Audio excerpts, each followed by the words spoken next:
Bree Stevens here with Lake Life Realty, and we are here for phase 3 and the final phase for this waterfront property.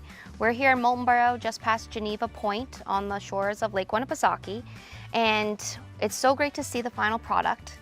And there's so much that happened. This was a full landscape. And from the front, as you approach the house, tell us what people see now as they come into the property. So I think when we were here before, we hadn't put any plantings or any lawn in, so this will be a total transformation from when we were last here. Yeah, no vegetation. Yeah, so it's completely different in the front, and the sides, and the back, and all the other stuff. So in the front, we're looking at a little bit more of a naturalistic landscape. So the plantings some plants are native, some plants are native-ish and look like they could be native in this area. So we're doing a little bit more of a wild look. It's still cultivated, but it's masses of plants together, masses of color, some different interesting textural combinations and that sort of thing to differentiate it between other areas of the yard, which are a slightly different planting scheme. We've added an extra bed in between to break up the pathways. So there's pathways flowing in between the beds, so you can kind of have a direct or an indirect route into the house. And the pathways continue around and connect all the various parts of the landscape together. And so now connecting from the front to the shoreland side of the property, what now has evolved since we last saw it? So we've added in a different garden around the bunkhouse, and then we've added in some more landscaping in the back of the bunkhouse.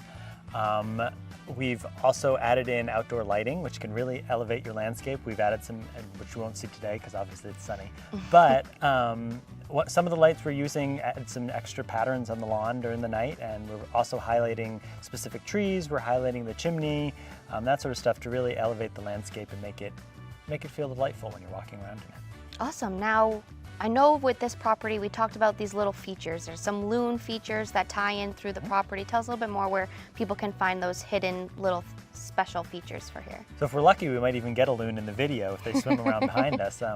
They were calling earlier, so we might. Oh. But in the front, we've built a cover for the electrical box, and that has a loon family on it. So there's a mother and a baby and a father, and there's a moon in that. And then also we're taking that kind of idea and adding it into the gates on the property too.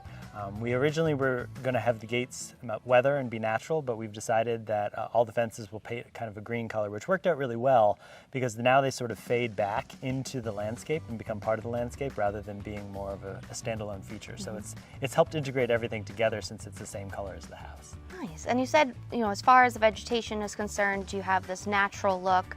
Tell us a little bit more. I know you have some potted things going on. So to get in a little bit extra color, because in the beds, the color moves around the landscape. So sometimes there's yellow here, and sometimes there's pink over here. But it's a continuous color, but it's not continuous everywhere because perennials and shrubs have a period of bloom and then, they stop.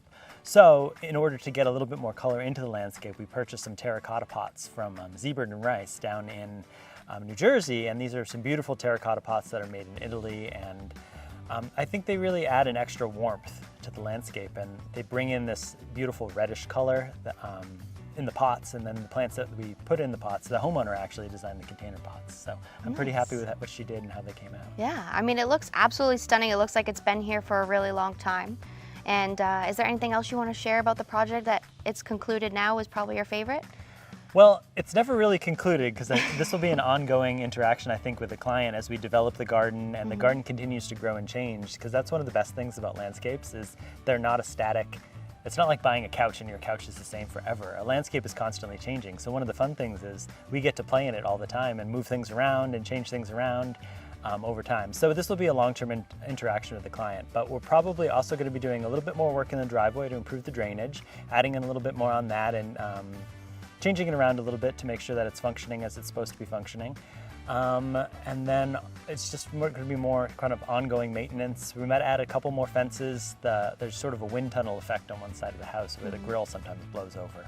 So we're looking to put in another fence to help protect the grill and that sort of stuff. So Interesting. always lots of little small projects that we can Yeah. to pick up and take care of to make sure the home is as magical as it can be. Awesome. Well, I definitely have to say it looks like it's been here for a very long time. All the features, including the split rock at the entryway. Oh, Very yeah. beautiful. Thank you.